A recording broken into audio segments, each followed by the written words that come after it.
Well, welcome back to the MANCARD Life Podcast. As you guys know, I'm Matt Bonnet. And I'm Brother Rob, who's on the job. Brother Rob is on the job tonight. And so, men, we're glad you're here with us today.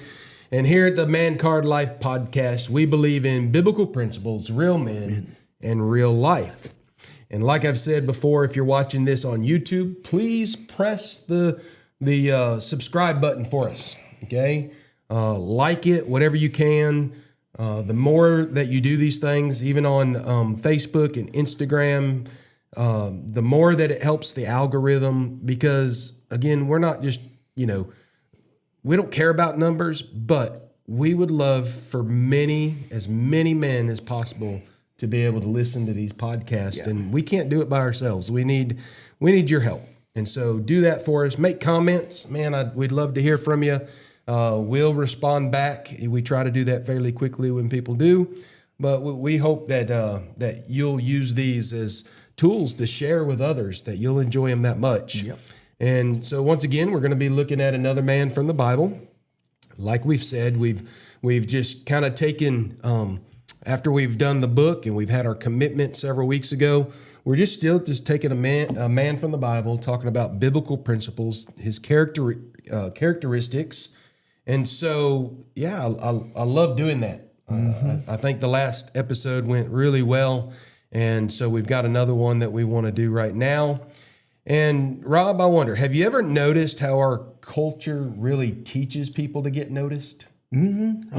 I was just talking about how it's not about how many people subscribe or like or any of these things, but I understand how the algorithms work, and the more people share them and like them and all of this, the more exposure they get. At least we're not sitting here with our shirts off trying to get numbers or something like that, right? Yeah, or our feet, I guess. Yeah, our feet. Yeah, our feet. You wouldn't like my feet. No. No, you wouldn't.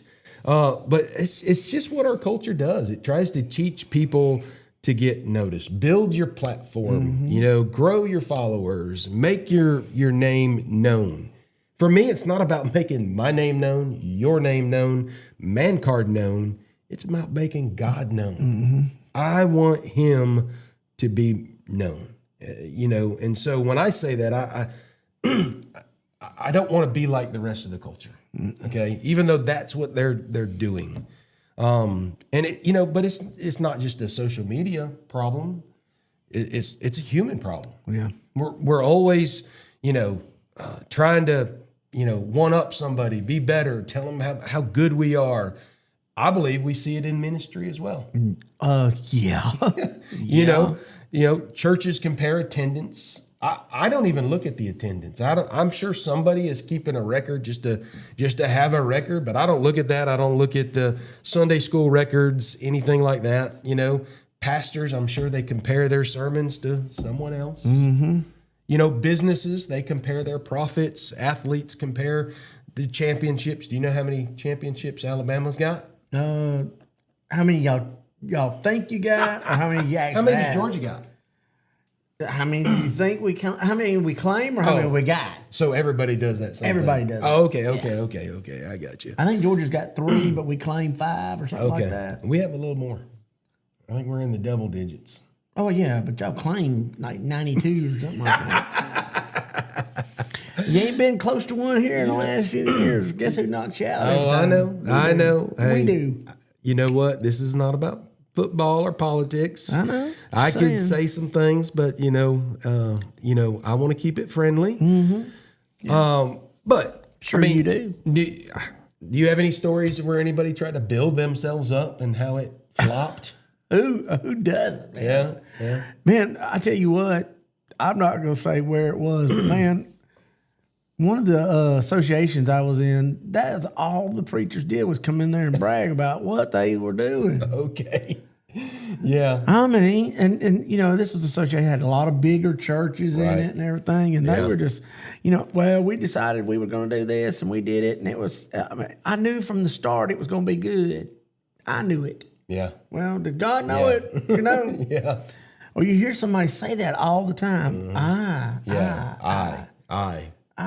That's what our culture teaches. And so this episode, we're gonna look at a man. And, before we ever meet the man that we're going to talk about, and his name is John the Baptist, Jesus called him one of the greatest man ever born to woman, But John spent his entire life making sure that people didn't look at him, but look towards Jesus. Oh, man, who wants to look at a guy in animal skins eating locusts? I know, right? Honey? Yeah, he sounds like a rough character. Yeah. I mean, like not character, rough to look at. Right. And you probably don't expect coming from John the Baptist what comes out of his mouth, right? Based off what he was wearing, how I don't know. He seemed pretty macho, probably. I think he was pretty strong. Yeah, strong. I mean, it probably looked like the wilderness. Yeah, smelled like the wilderness. Smelled like the wilderness. But the world says greatness is measured by how many people know our name. But John teaches greatness is measured by how many people know Jesus. Mm-hmm. How many people have you pointed towards Jesus? And so with this episode, we're going to be looking at the power of godly humility. All right? Mm-hmm. So what do we know about John the Baptist? I mean, before we really dive into John's life, I just kind of want to set the scene. And so I want to invite you to just, if you're watching, close your eyes. If you're not, if you're listening, close your eyes for a second. And, picture this. It's been 400 years since God has spoken through any prophet. 400 years. Generation after generation has waited. The voices of Isaiah, the voices of Jeremiah, Ezekiel, Malachi, they have come and they have gone, and there's silence. And then Israel living under the different, like the Roman rule, Babylon, Persia, Greece, things like that, foreign empires. And people are probably wondering, in that 400 years span, has God forgotten us? I mean, because there's literally nothing. Then the rumors begin to spread. There's a preacher out in the wilderness, not in Jerusalem, not in the temple, but in the Judean wilderness. And you know what? People are leaving their homes. They're walking miles. I mean, they're walking on dusty roads to listen to him preach. Yeah. And he's at the Jordan River. All right? If you close your eyes, you can open them now. So I wonder if I didn't say that, if somebody would have gone this whole episode. Remember I told you I did that at a wedding. I had everybody stand up. Halfway through the wedding, I all sat down. Yeah, you forgot to tell them to sit down. But standing at the Jordan River, you've got a man like no one's ever seen before in a long time. Yeah. Like you said, he's rough looking, camel hair clothing, leather belt around his waist. He's eating locusts as his meals and wild honey. He's not polished, is he? No. He's not sophisticated. No. And he's certainly not trying to impress anyone. No. He's not using the big words, but he begins to preach.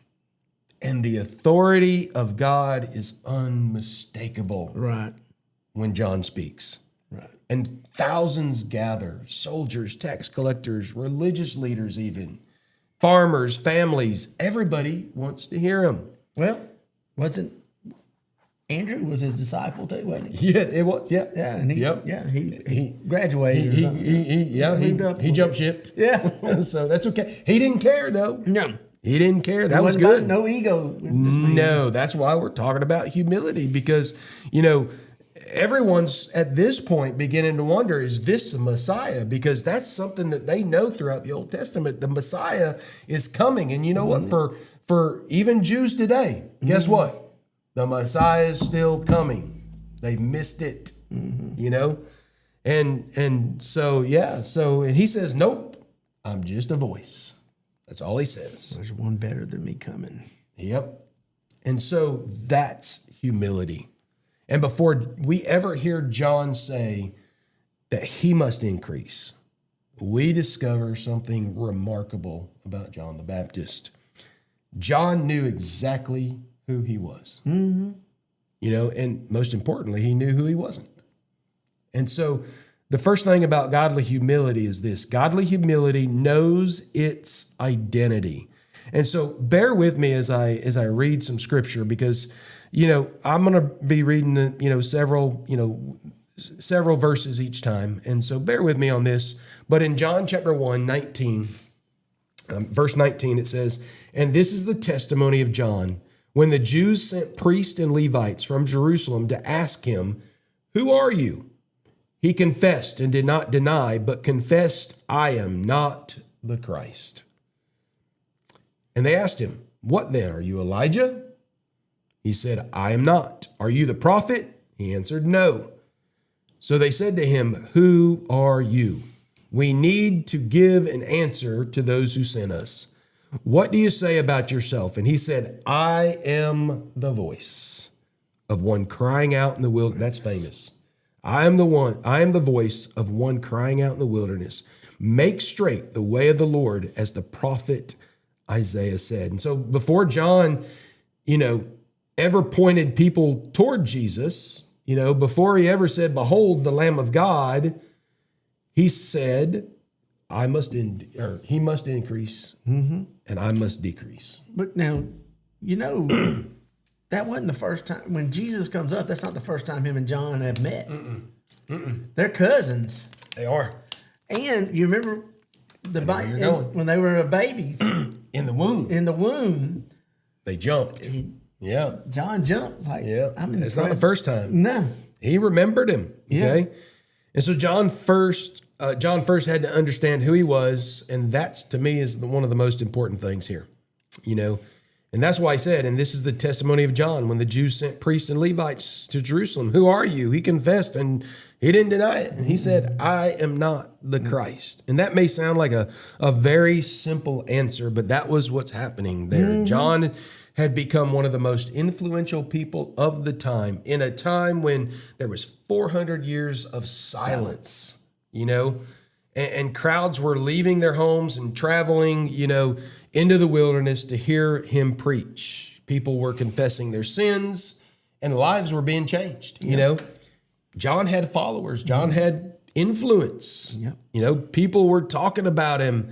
Religious leaders are having people travel to go interrogate him in a sense, And, they said, "Who are you?" And I believe that they're asking a serious question, because they want to know, are you the Messiah? Are you Elijah? Are you the prophet that Moses promised? And John, he could have used that to make everything about him. Yeah. Hey, I'm not that person, but guess who I am? Yeah. Again, the word "I," he could have done that. Or listen, he's got followers. He doesn't have to keep eating honey and locusts either. No. Hey, go get me some meat. I need some new clothes, man. Hey, go get me some veggies, right? Yeah. I like veggies. But you know what I'm saying? I mean, he stays who I am. Yep. So he could have exaggerated his role. Isn't that what we do sometimes? Yes, we do. Do we not try to make ourselves appear something we're not, And I mean, I think that's interesting because, most of us begin by telling people who we are. I mean, we do that every day, For example, when you have a book, there's a biography on who I am on the back of it. Yep. I mean, we do that for credibility and things like that. I don't believe that John would have had his name anywhere on a book if he wrote one. Yeah. Because that's the kind of person that he was. I am not Christ. Okay. I'm just pointing people to Christ. Right. And so what John does is he starts telling people who he's not. That's the way he started. Well, that's how we're all the, I know I'm talking to preachers right here, but that's how all the preachers are supposed to be. We're not supposed to sit. No. I do not think, and y'all may disagree with me, there's no way God says, you know what, you need to go buy you a $2 million jet. Yeah, that's right. No. When he and John's the greatest of these. Yeah. And he let him eat locust and wild honey, what you find in the wilderness. He didn't even have a donkey to walk with, a ride on, man. Nothing. Nope. So, and I don't believe John was he wasn't doing this because he had a complex, He wasn't doing this because he was depressed.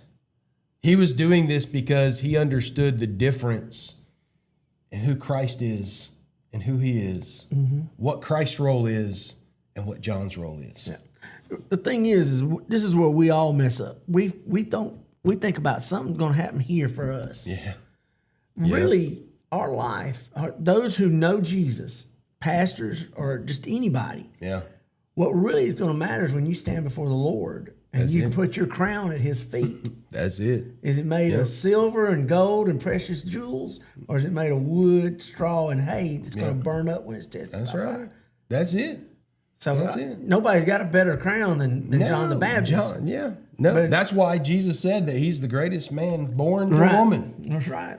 That is so true. And But now his 401k is terrible. oh yeah. His treasures aren't here. That's right. His treasures are there. More treasures than any man alive, most likely. Whatever, I don't even know what that looks like. I know what the Bible tries to tell us about it, but I don't know if we comprehend that at all. Yeah. And that's what's crazy. And so yeah, he wanted God's word to define him. That's it. Nothing else. That's why he says, I am just a voice. That's all he says. I'm a voice. I'm a sound. Yeah. When you translate that word in the Greek, that word voice, that's what it is. It's a sound. It's something that carries a message. That's all. That's who he says he was. I'm not the greatest preacher. I'm not Elijah. I'm not none of this. I'm a voice. John, you're more than a voice, buddy. You are more than a voice because so many people came to know Jesus because of what you did. Yeah. Because of your humility. Okay. And, He and was that's so what I love. humble, he got to baptize Jesus. Oh my! Can you imagine that? I mean, think about that. Yeah. I mean, that's how humble he was. Yeah, that's right. That's right. And he said, hey, you ought to be baptizing me. That's what he said. That's what he said. I have an amazing opportunity, to baptize somebody, to me, in a pond. And somebody was like, well, why? We got a church baptistry. Why aren't we doing it there? You know what? Because this young man knows it's not about church membership. It's about following Jesus. Lord, I don't want Matt to get hurt, but if you could put a water snake in that pond tomorrow. No, don't. I didn't say like a water moccasin. I said just a water snake. Nothing. They're not poisonous. You know what? I'm going to throw it on you if it does. I may not be close enough for you to do that. But, godly humility is not denying the calling that God has given us. Not at all. It's refusing to make it about us. That's all it is,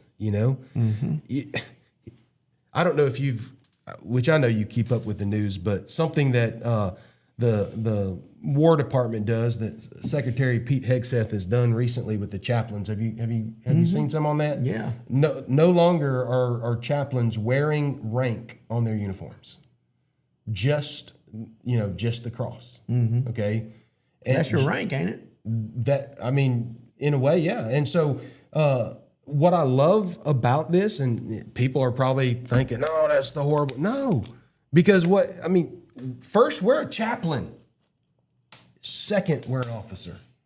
That's how it is. And you know what? That rank is going to scare people, especially young privates, new people, because I could tell you when I was in basic training, when I saw that skinny yellow bar on somebody that's a second lieutenant, man, I thought they were like, oh, I'm gonna get in trouble. They're gonna get on to me, and we're popping salutes, down the chow line when they come by.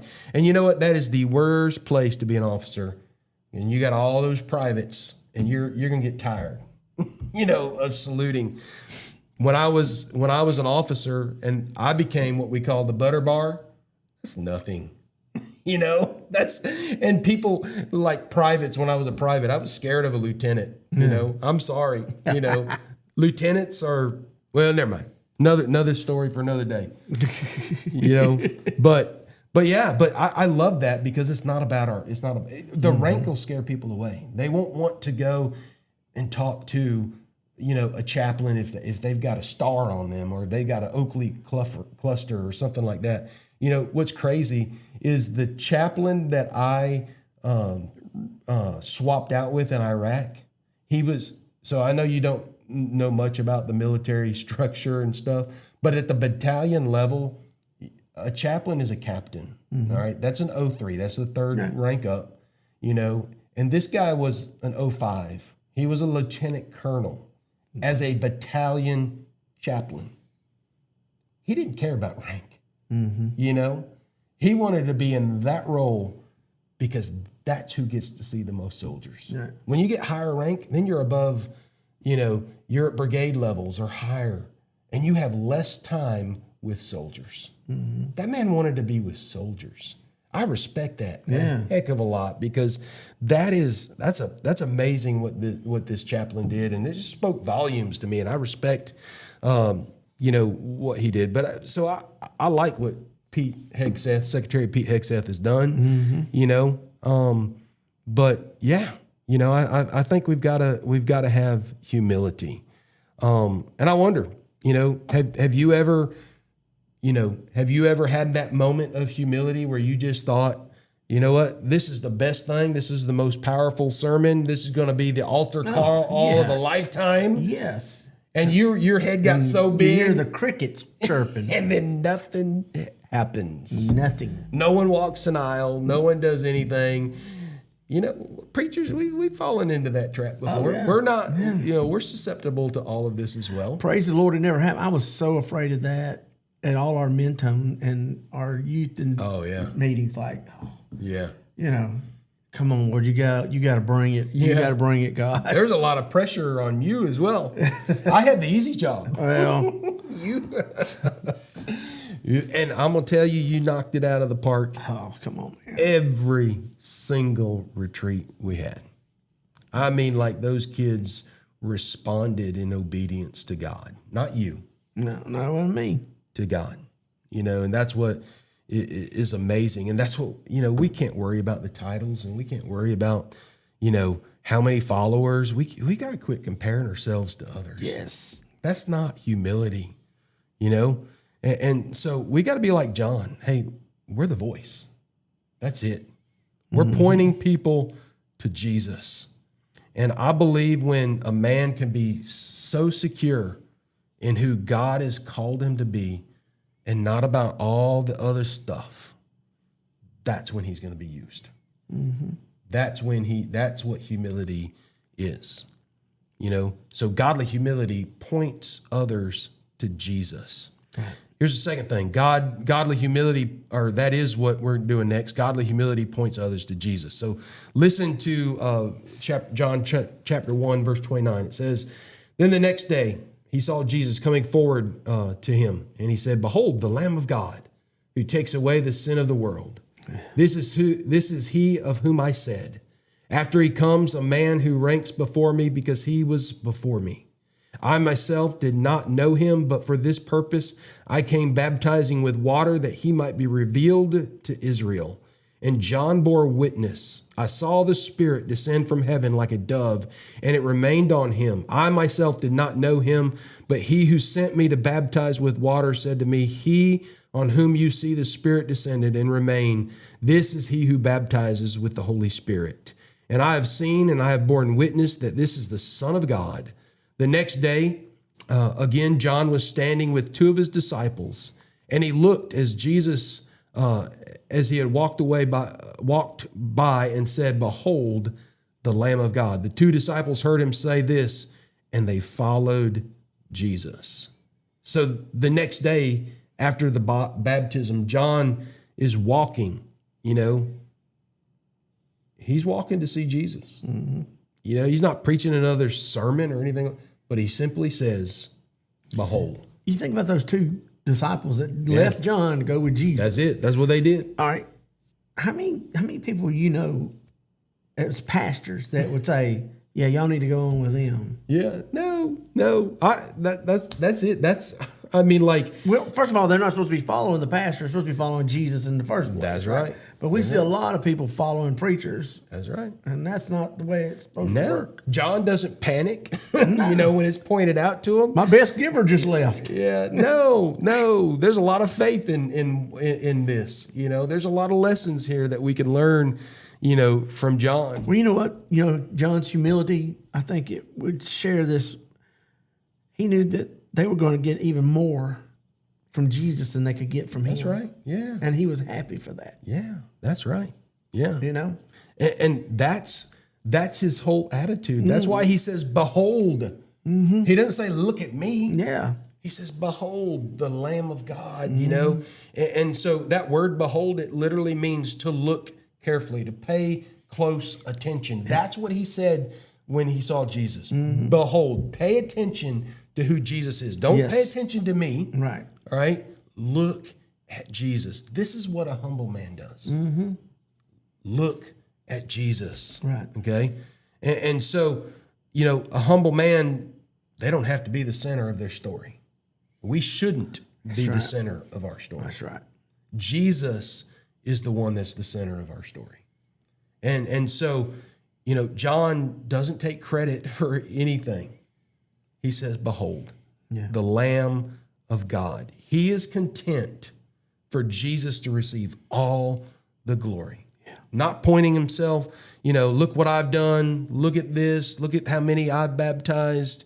He's redirecting everybody back to Jesus.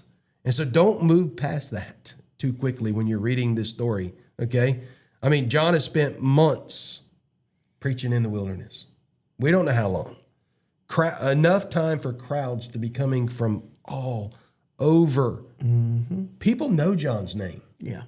I mean, they literally do. They're listening to him preach, and they're responding because we know that because he's baptizing them. I mean, that's how he's got the name John the Baptist, okay? John's got influence. He's got followers. Yeah. And if this were happening today, somebody would be like, look at that man's ministry growing. Yeah. Look at what's happening. The attendance is increasing. Yeah. His platform is getting huge, okay? That's what people would be saying. Get that man a donkey. Yeah. And he says, don't look at me, look at him. All right? I mean, that sounds simple to say, but I believe that's harder to do. Yeah. Because we do want to think what we're doing is important. Right. We want people to think that. All right? So, like John, no matter how much preparation goes into ministry, no matter how much sacrifice that goes in, men, point people to Jesus. All right? And so that's what he does. All right? And God's going to place people in our lives all the time. Yes, he will. And they don't belong to us. All right? They're not my follower. They're a follower of Jesus. I heard Junior Hill tell this story one time. He is doing a revival, and they went to Waffle House after the revival to eat. Now, I don't know if y'all know who Junior Hill was, but he's a big man. Yeah. Oh, yeah. And they were sitting, him and the other preacher were sitting there, from the church that night in Waffle House. And this guy come in. He was drunk as a skunk. And he said, look at here. He said, this is the preacher that saved me. That's what he said. And Junior Hill said, and you see how good a job I do saving you. Oh, yeah, that's humility. Yeah. Yeah. That's not about him, at all. And hey, I got to admit, there's been times we baptized a whole lot of people. Yeah. I've done it, and it's that fleshly part jumps in there. And tries does. Even if you're in the ministry, the fleshly part tries to jump in there. Might be worse than if we're just in a regular job probably sometimes. We just got to understand that God places people in our lives all the time, but they don't belong to us. These aren't our people. I mean, our children don't belong to us. That's right, exactly. All right, our church members, they don't belong to us. Thank goodness. Right? Our ministries don't even belong to us. This podcast don't belong to us. No. All right, none of this, it belongs to God. And that's what John saw. He never saw, look at what I'm doing. Look at what Jesus is doing. All right. And humble men, what they become are signposts. Because what does a signpost do? Point you in the way. Point you in the right direction. Right. All right. And nobody's admiring a signpost. That street sign down there, you probably don't even remember what it says, do you? No, I don't. So, but you knew it was pointing to my street. Yeah. You knew that. You don't remember what it was. You know what? That's where what we need to be doing as men, pointing people in the right direction, pointing people to Jesus, not about us, And so, I bet you've known some people in your preaching, in your mission trips, who is somebody that really stands out as pointing people to Jesus to you? Leo Humphrey would be one. Yeah. Modern day Paul. I mean, yeah, you didn't sit down at a restaurant without him asking the waitress or the waiter, or he'd send word back to the cook. Yeah. And I told the story about when he got on the phone with the operator. Yeah. I mean, that means he had to do it with a lot of operators to get the same one again. Right. Yeah. I mean, everywhere he went, that was all he was about, was telling people about Jesus. Yeah. That's why he thrived in El Salvador, because he would just go in the park, in the street, and just start preaching. Yeah. Yeah. I've always heard you talk about Leo. I wish I could have met him. But yes, and that's what I've heard. They did one of those, what do they do towards Halloween? The Judgment House. Judgment House about him one time. Yep. So I thought that was pretty interesting, and I mean, like, you've probably led somebody to Jesus, had a conversation, with somebody, and you might never know what God's going to do out of that conversation. Mm-hmm. Like I said, just recently, one of the sermons a couple of weeks ago, I didn't know this young man gave his heart and life to the Lord. He didn't come forward. You know what? All I want to do is just keep pointing people. I don't have to know. Yeah. It's good to know because I can help disciple them, but I don't have to know. I may never know how many people, listen to our podcast and it changes them. Yeah. That reminds me, when we were in El Salvador and we'd watch the movie at night in the road. Yeah. And then, they had excerpts of the Passion cut, Yep, I remember. And then, somebody would preach the gospel and they would just come in droves. And, half of those we'll never see again. No. Or more than that. But evidently it was changing their community down there. Yeah. I mean, because they're doing good, but down there now. They are. I think it's amazing, and I think, I've just got to say this about my wife. I mean, like, she is one of the most humble people that I know, always pointing people to Jesus in all of her conversations. Yeah. And here's the thing. I'm the head of the house. All right. I don't say that like, oh, I'm the man. I'm not saying that. I'm the head of the house. I'm the pastor. I'm the person that people see all the time, and my wife rarely gets the credit. And I want to tell you, she's the one that's in the background working and serving and doing all that, I mean, just for you to come, she's deep cleaning the house, for you and Diesel. All we're going to do is make it dirty. They don't care, but no, that's her. That's what she does, and she don't want the credit for that. She'd be mad that I gave her any credit for it. She's the one that if I have a deadline at church, she's the one that's right behind me, helping me make sure that this gets done. Yeah. She knows these things. And not only am I doing the grinding, she's doing the digging in, and she's helping in the way that she knows best. And so the old saying that behind every good man is a good wife, that is so true. But you know what, men? Give praise to your wife. Make them know. I'm horrible at this, I'll admit it. But it's going to encourage me to do this more, to give praise to my wife for what she does. Because I just told her a few minutes ago, she's not my better half. She's my better 2/3. I'm not near half of what she is. Yeah. She's the better 2/3, And so, I really think this, that what we have to do as men, we got to ask ourselves this. When people leave a conversation with us, what do they say? What do they remember? Mm-hmm. I mean, do they remember that we grumbled at the restaurant because our food was cold? Right. Or do they remember what we said about Jesus? Mm-hmm. Man, my toes are hurting. Yeah. My toe hurts. You know, I mean, how do people, what do people say when you leave the conversation? Mm-hmm. And so, you know, I get excited when church members get excited, you know, and I know this happens all the time, you know. Hey, so-and-so just moved in next door and you need to come visit them, you know. I've seen what you know. Hey, did you go visit them? Have you talked to them? That's right. You know, did you have a conversation with them? Hey, all of us need to be having conversations with them. Exactly. We don't want to say, hey, my preacher's going to come talk with you.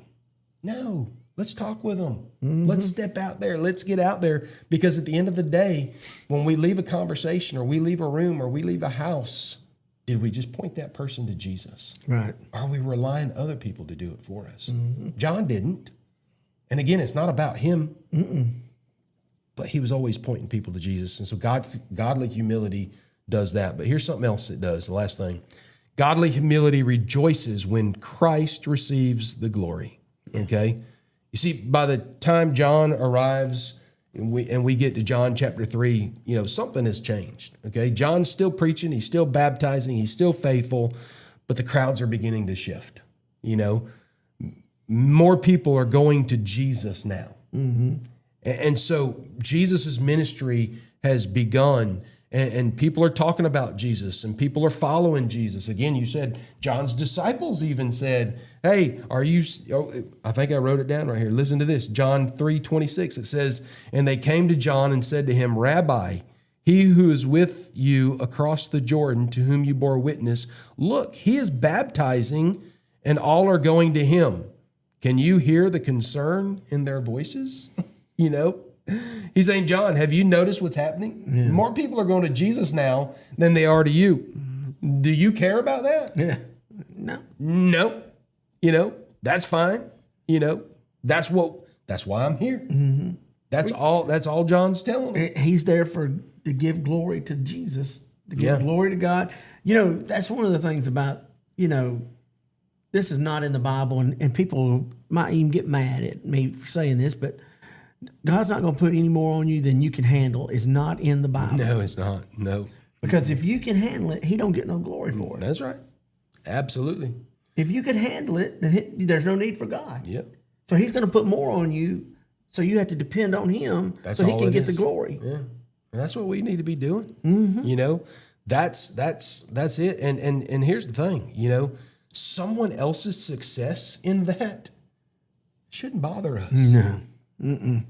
That the church down the road is pointing more people to Jesus than you. I mean, I'm happy. If that's what they're doing, I'm happy. Right. You know? But at the same time, it's going to encourage me because now, hey, what can I do? Mm-hmm. You know, or not me, but God, what can you help us do? I want to point more people to you. Well, see, that's the thing that I probably make people mad at this. See, there's enough people to go around. You don't have to steal them from another church. That's right. Yes. There's enough lost people around. You can get your own. And some of these churches, they're not going after lost people. They're going after other church people. Yeah. Yep. You see it everywhere. Especially young adults or young people, they go after them. Mm-hmm. Yep. And that's the mission of the church, is to go for lost people. Mm-hmm. I mean, like, for the saved, we should disciple them. Yeah. But we should be actively going after lost people. Right. If you are at a church and they're not actively going after lost people, you need to watch out. Yes, that's exactly right. You better be careful. Mm-hmm. All right? Because that's what God has called us to do. That's what John knew. It doesn't matter what's happening down the road. Even though, we might get jealous of those things and it might concern us, that's when our humility gets tested. Yeah. You know, and that's okay. All right. But pride is going to step in, make us mad, make us jealous. Okay. But then you got to say, hey, how did God not get the glory out of that? And so we need to be excited for what God's doing around us. Mm-hmm. What God's doing in neighboring communities, neighboring churches, okay? Because their success should encourage us. I think it's amazing. And so, humility asks, how can God be glorified? John answers in John 3:27, he says, and a person cannot receive even one thing unless it is given him from heaven. If it's given him from Jesus. And so before he ever says, hey, he must increase, that I must decrease, all right, he reminds the disciples that every opportunity is a gift. Every platform is a gift. Every position is a gift. Every person that we influence, okay, comes from God. All right. John understood he didn't create the ministry he was in. God gave it to him. Yeah. But you know what? He's in a ministry. We need to be involved in a ministry. Men, don't just let other people do the work. Get in ministry. Get involved. Yes. Don't ask other people to go door to door. Don't go, hey, ask somebody else to teach the class. Men, we need to step up. We need to teach the class. All right. We need to be knocking on that cold door, whatever that is. That's what we should be doing. All right. And so I don't ever see where John is comparing himself to the ministry that Jesus has, or asking the question, why does it seem like my ministry is shrinking and his ministry is growing? We don't hear John do that at all. No. Because he's excited. Keep pointing them towards Jesus. Yeah. He's excited that that's what is being done. All right. So humility doesn't compare God's calling, all right, on our lives with somebody else's. That's not what godly humility does. All right. That's flesh. Comparing to what others have. But humility says, Lord, help me be faithful with what you gave me. And so even with this podcast, all right, I mean, there's podcasts that has millions of listeners. There are people with larger studios than this little makeshift studio right here, bigger platforms, more followers, better equipment. I mean, I like our equipment, I but do too. I like it. There's people that have a lot better. And if we're not careful, we could spend our time comparing ourselves with others. Right. Let's get something else. Let's get something better. No, let's use what God gave us faithfully. That's right. And that's what this podcast is about, is making sure that men hear the gospel, that men get excited about being discipled, that men become better husbands, better fathers, leading their children to Jesus, because that's not the church's job. And we've said this, you've said this. It's not the church's job to lead people to Jesus, their children to Jesus. Parents, it's your job to lead your child to Jesus. And you know what? Husband, dad, you're the head of the house. Yeah. That's your job. And so I hope that that's what our podcast does. Points more men to Jesus, because then I would be like, hey man, this is worth it all. Yeah. This is worth everything that we put into this, the sacrifices, the time. It's worth it because we're pointing people to Jesus, And so, I love it, because then we get to the end of John chapter 3, verse 30. He must increase, but I must decrease. Yeah. All right. When he says that, all right, it carries the idea of necessity, that he must increase. Something must happen. Something that is part of God's purpose. That's what John is saying right here. He must increase, and I must decrease. That's right. Jesus, I want Jesus' ministry to be better, to be bigger. Right. This is God's plan. I'm just, God has just given me the reality of being a part of the ministry, and I'm excited. And that's when he says this, that he must increase and I must decrease. Right. So godly humility doesn't require us to think less about our calling or anything like that. It requires us to remember that our calling exists to make much of Christ. That's what we have to do, And I wonder, have you been somewhere where you've kind of mentored, that you've discipled somebody, and then all of a sudden, you hear that they've taken it further than you? Yeah. Well, isn't that how you want with your kids? You want your kids to have more than you ever had. Yeah. And I look at that as, as somebody that discipled under me or answered the call to ministry under me. I want them to do greater and bigger things than I ever thought about doing. Yeah. And if they get bigger and greater, and man, that's awesome. Mm-hmm. That was all worth it. You know, that they're now pointing more people to Jesus than we ever could. Yeah, that's right. That's what's important about all of this. That's the goal. Okay. And so, let's celebrate when we see others succeeding. Trust me, that can be difficult because it's like, it makes us look at our reality. What are we doing? Everything that we can? Yeah. You know, why is our ministry not growing? Are we pointing people to Jesus, or is there an obstacle in the way that we need to get, rid of so that we can get past that? Right. I mean, I think that's kind of what that makes us do, and I hope that makes us do, and not be jealous.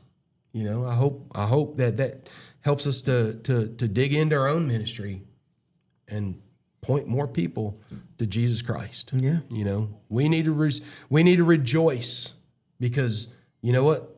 That's what Jesus is doing, is he's getting the glory for all of these moments. All right. They may never remember my name, and that's okay. Yeah. But if they remember Jesus, it's all been worth it. That's exactly right. You know, that's the kind of legacy that I want to leave for my kids, you know. And again, I think that's all about godly humility. All right. I believe it finds joy, you know, not in being noticed, but joy that people are pointed to Jesus, and Jesus' name has been glorified. And man, this is not easy, because this is the exact opposite of what the world tells you. Absolutely. Yep. Absolutely. So, so John's life leaves every man with one important question. Am I trying to make my name greater, or am I using my life to make Jesus known? And so I've got a final challenge for everybody here. Okay. So, man, if people looked at your life from a distance, what would they say? You know, that man loves attention, or that man loves Jesus. Right. You know, because at the end of the day, the greatest compliment you could ever receive is that man led people to Jesus. All right. Because of that man's life, I now know Jesus better. Right. That's what's amazing. And so that's why I say, men, it is up to us as heads of our families to make Jesus known. Right. To make sure that your kids know Jesus. Yeah. And so here's something that the Lord has laid on my heart that I want to see us talk about some more. I want to see this as a start of something, part of the movement within the movement of MANCARD here is that men, we celebrate when our kids come to know Jesus Christ. Yes. Yeah. Not only celebrate, but we celebrate every year. Yeah. Another year has gone by that my child is saved. So here's what I want to challenge us with, and I'm going to do it in my family. I challenge you to do it with Diesel, but have a salvation celebration every year. I mean, we have birthdays, right? Right. Yeah. Yeah, we have birthdays, and so what do we do on our birthdays? We celebrate, right? That we've been here another year. I want us to put that kind of emphasis on the day our kids were saved. Yeah. A salvation celebration is kind of, we might say it different, give it a different name at some point, but that's what I'm giving it right now. And so what I'd really like you to do, and so here's what I'm going to do for my family. All right.